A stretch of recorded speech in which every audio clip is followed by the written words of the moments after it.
Bom dia, pessoal.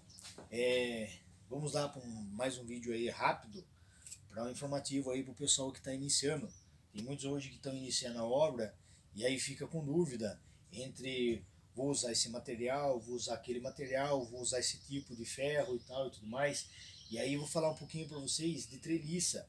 Hoje o pessoal, a engenharia, a parte da engenharia, eles batem bastante na tecla de não utilizar a treliça como coluna, como pilares de sustentação de uma casa, muito menos, né, como viga.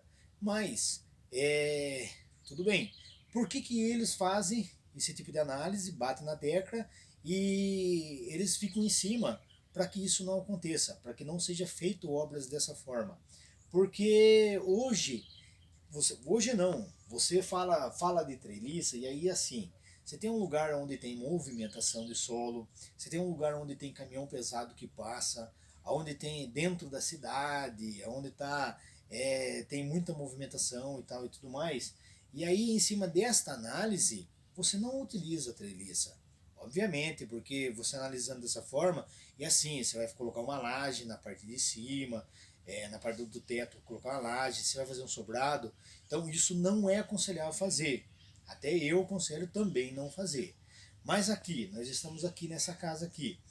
Essa casa é uma casa sem laje, ela vai ter apenas o telhado em cima. Nós estamos aqui numa chácara na parte rural, na área rural. A rua, a estrada que vem aqui, essa é a última chácara que tem, né? Tem só um sítio aqui do lado, mas porém é a última chácara, então não tem carro que passe aqui. Não existe uma hipótese de amanhã ou depois tá feito, vamos por ser feito rua, travessa e tal e tudo mais aqui ao redor dessa casa. Então caminhão pesado não vai passar aqui. Movimentação de solo é muito pouca movimentação de solo que vai ter. E não vai ter a parte que eu falei para vocês, que é a laje na parte de cima, que é um peso e uma supercarga alta que teria sobre uma casa, né? Então, se não vai ter isso, se essas considerações você fizer antes da construção, aí você pode utilizar a treliça, porque seria como se a gente colocar as casas que foram feitas antigamente, né, que era feito antigamente, era feito um alicerce bem resistente, né, os blocos deitados na parte de baixo, tijolo deitado na parte de baixo, na parte da fundação, e depois os cantos era feito só com amarração. E o máximo ainda que as pessoas colocavam, que os pedreiros, os construtores colocavam nos cantos, era um ferro de um quarto. Muitos lugares era feito com arame farpado, utilizava isso. E aí você chega hoje nesse bem, nesse imóvel, depois de 50, 60, 100 anos de construção, e você vê que esses imóveis não têm uma trinca. Então, assim, hoje se faz uma casa super estruturada, com bloco estrutural, com concreto armado, com ferragem armada e tal e tudo mais, concreto usinado, em cima das normas e tal do nosso país, e depois chega como diz, passa antes dos 5 anos que tem de garantia, que é sobre norma, a casa já está trincado, já apareceu trinca. Por que isso acontece? Porque muitas das vezes o engenheiro ele não calcula o que tem ao redor. A casa é feita perto do aeroporto, onde passa aviões, entendeu? Na qual transporta 400, 500, 600 pessoas. Então a turbina desse avião, ele treme até a própria estrutura do aeroporto. Vive sobre reforma porque é muito, como diz, a movimentação é muito grande. Então essas casas não resistem. E aí se você pega uma chácara, um sítio na área rural, você tem que fazer esse tipo de análise. Fazendo esse tipo de análise, você olha e vê qual é o tipo de ferro, de estrutura que você vai utilizar nessa casa. Você entendeu? Então por isso que tem essa diferença. A diferença é que você olha em uma casa feita há 100 anos atrás, sem coluna, apenas com alicerce, né, feito como eu falei no início, ó, arame farpado nos cantos das paredes. Você vê uma casa feita dessa maneira e 100 anos depois ela não tem uma trinca, passado por pequenas reformas e não tem trinca na casa. E aí você fala assim, ah, isso, por que acontece isso? Por causa dessas circunstâncias que tem, você entendeu? Que são efeitos colaterais que acabam envolvendo a edificação. E aí, voltando aqui falar para vocês, a treliça, você pode estar utilizando, né, nessa casa aqui, obviamente, eu tenho hoje aqui, eu fiz o cálculo, vai dar em torno de 3 a 4 mil quilos de telhado, dividido na casa toda.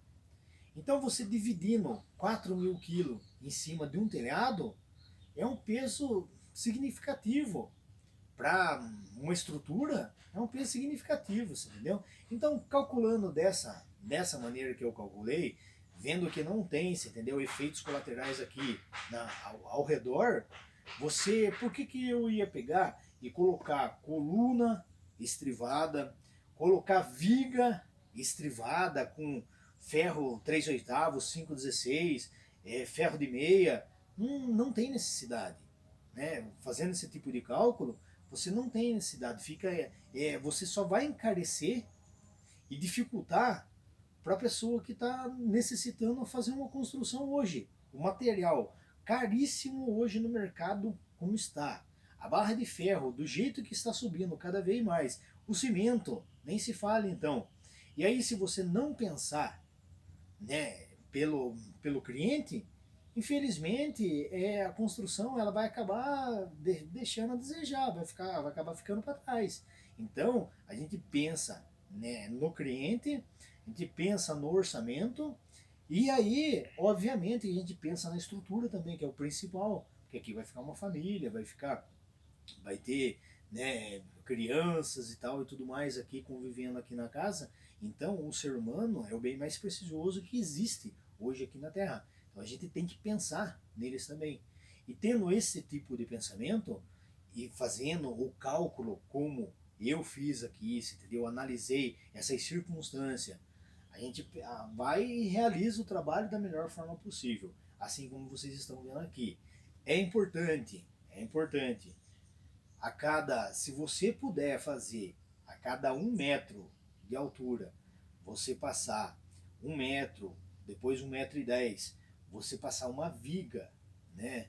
Uma viga, você pode fazer essa viga com canaleta para ficar mais fácil e passar pelo menos uma barra de ferro. Pode ser essa barra de ferro de 5/16, pode ser de 1/4 ou pode ser de 3/8. Você passa, a cada 1 metro você passa uma viga, isso é muito importante. Passa uma de 1 metro, outra na altura de porta e janela com 2,10 m, e depois, se você puder passar uma mais em cima antes de finalizar, ou então você passa mais uma viga, é muito bom também. E principalmente depois, quando você for apoiar os caibros, e como eu mostrei para vocês no vídeo anterior, apoiar os caibros e apoiar as vigas que vai sustentar todo o telhado, você puder colocar uma canaleta, você colocar o tijolo cheio igual eu coloquei assim, lá na parte de cima, isso para sustentar a hora que você estiver trabalhando na parte de cima, batendo com o martelo e tal e tudo mais, é muito importante também. Então não esqueçam de fazer essas dicas que eu estou dando para você. E o que vocês puderem fazer a mais disso, se você tiver, o cliente tem condição de fazer coisas a mais, é importante também. É importante. O que é desnecessário é você colocar excesso. O excesso é desnecessário porque hoje eu acho que ninguém está podendo jogar dinheiro fora. Então o excesso demais é desnecessário também. E muitas das vezes você coloca, vamos lá, na parte de uma laje, a pessoa fala assim, olha, eu vou colocar nessa laje aqui, vou colocar a laje é uma H8, por norma ela é para trabalhar com 7 centímetros de concreto, mas aí você vai colocar, não, eu vou colocar 15 centímetros de concreto. Isso não é só desnecessário, como perigoso. Por quê? Porque essa laje ela pode não suportar e vir a cair pelo peso que você colocou na parte de cima, pela falta de ferro. Então, tudo isso, o excesso de material, o excesso de contingente que você vai colocar na parte superior, dependendo da situação, ou até na base mesmo, você pode até agravar a sua construção por esse tipo de situação. Então você tem que analisar também que o excesso, além de você no seu bolso, você vai sofrer, no bolso se você vai sentir, além de sentir no bolso, ainda se torna um risco. Tá bom, pessoal? Depois a gente vai falando mais. Aproveita, vocês nos comentários, coloca aí, dá dica, fala se alguma coisa aqui está errado e tal. Isso é importante. Você falando, você dando dica, o que a gente vai fazer? A gente vai melhorar.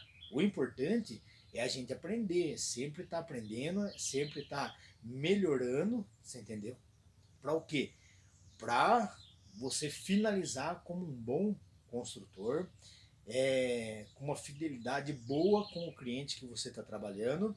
E assim, volto a falar, coloque, dá os seus comentários, não esquece de dar o like de vocês, ativa o sininho, se inscreve no canal, que eu vou colocando mais vídeo. Me dá suporte para isso, que vocês podem ter certeza que a cada dia eu vou estar postando uma coisa a mais. E assim, como eu estou falando de treliça, é uma coisa que na internet, no YouTube, você quase não vê falar sobre treliça. Eu mesmo procurei sobre treliça lá e tem muito pouco. Então, se vocês deram o like de vocês, se inscrever no canal, vocês podem ter certeza que a partir de treliça eu vou falar bastante para vocês. Vou mostrar depois a resistência da treliça, como que funciona, em qual posição que ela trabalha melhor. E aí a gente vai divulgando mais conteúdo para vocês. Então não se esquece de se inscrever e dar o like. Obrigado, pessoal. Um bom dia para todos vocês.